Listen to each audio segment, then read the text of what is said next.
do our thing. But on that fateful night, Ryden and Stitch got a little more than they bargained for. There was an overall strange vibe coming here at night time anyway. It felt evil. It felt like something was out there. Give us something to show people that you are here.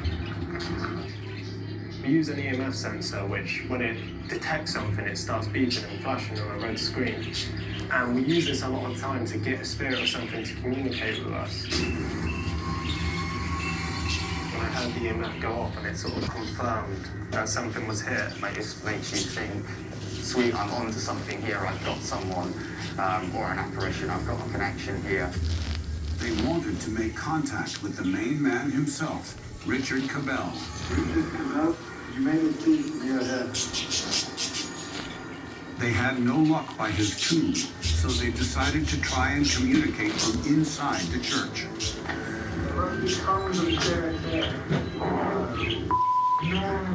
As the EVP starts going off, the light starts flickering. To me, it's almost like a spirit or an apparition's come along, started messing with the light, the EVP's picked it up, and the light's all gone off all of a sudden.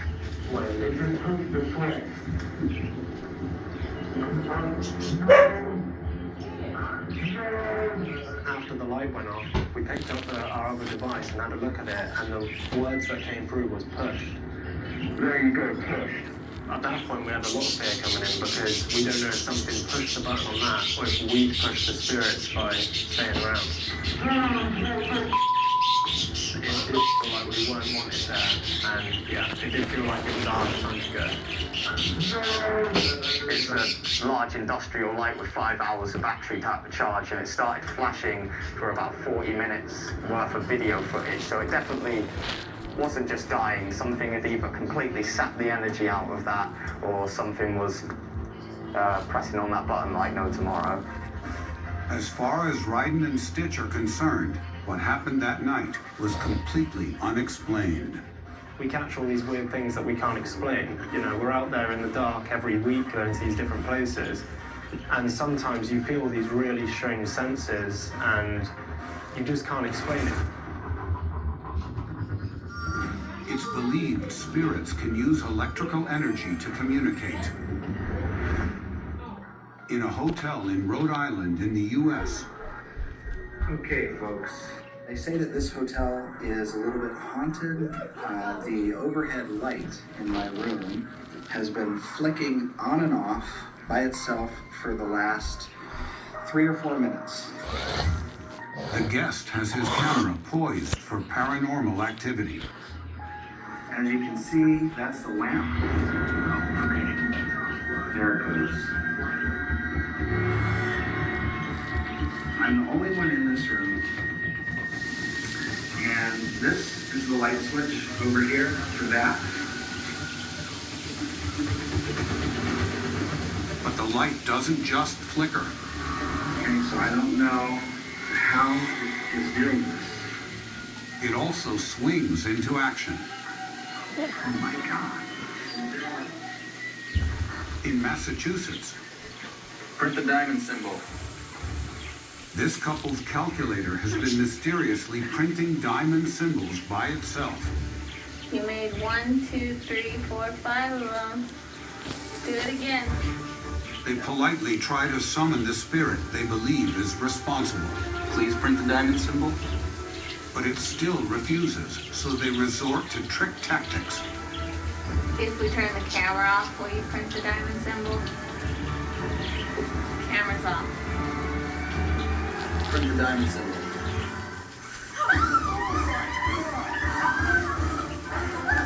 That is so sketchy. For this couple, the unexplainable activity just doesn't add up.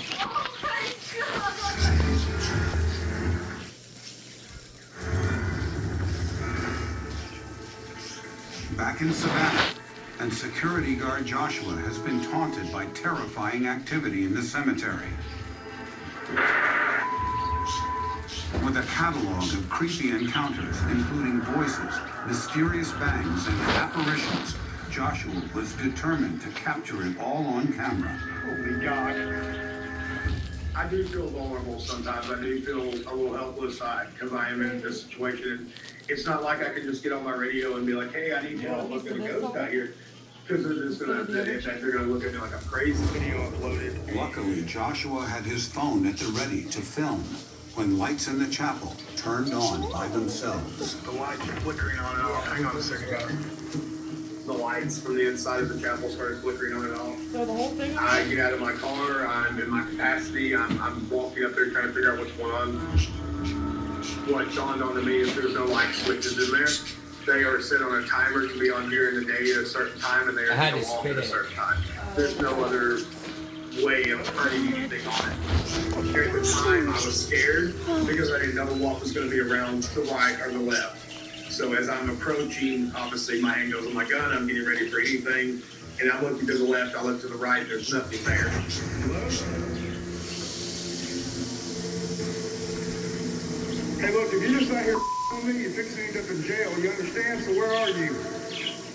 I start hearing what sounds like a child's voice. Instant chills down my spine. The giggling, it sounded almost like, it sounded like several children, like it sounded like kids, playing in a playground or something like that. It sounded like they were giggling and laughing, like they were just having a good old time. They were trying to scare me away. It started singing Ring Around the Rosie.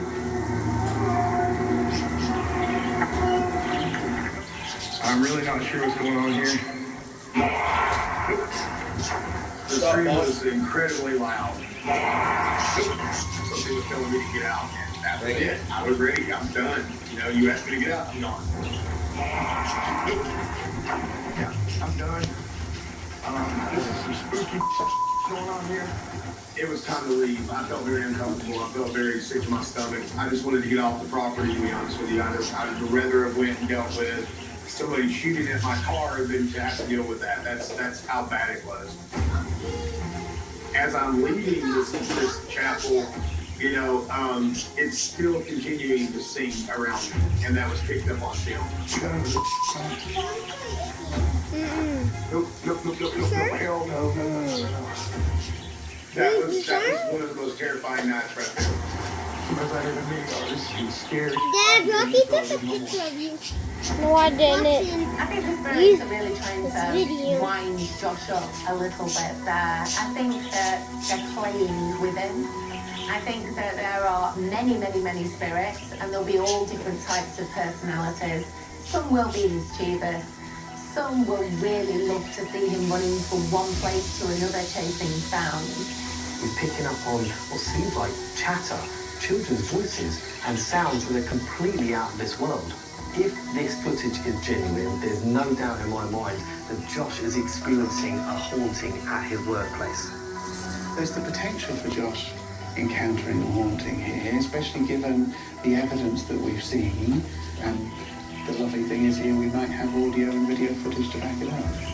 It was obviously something paranormal. There was no way it was anything of this world because it was physically impossible for that much activity to be going on. I've noticed something. The kids haven't been covered up. Been uncovered the whole day. Oh yeah, they have been uncovered. Never mind, sorry. A couple times I wanted to quit, but then I felt like that was going to put everybody else in kind of a jeopardy situation because we didn't have anybody else go out there, and this was my job. This is what I signed up for, so this is what I'm being paid to do. I go places even the cops don't go. Like this is the scariest place in America. Rocky, this is confusing. All around the world, people are capturing the unexplainable on their mobile phones and security cameras. From the UK to the USA. Just a little glimpse of it, and then it gets gone. More unexplainable phenomena is being captured than ever before.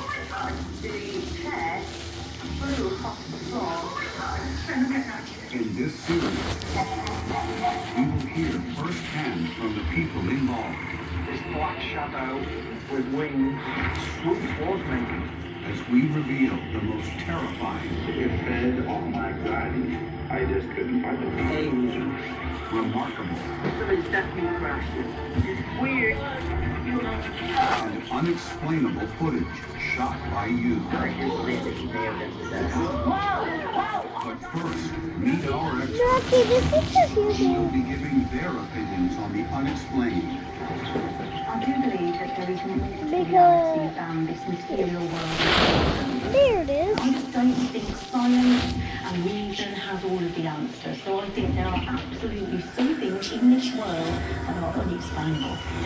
There is a viable explanation I have to get a simmer. I've been involved in scientific investigation of paranormal claims, but also I do go out ghostbusting at the weekend. I am a skeptic in the true sense of the word.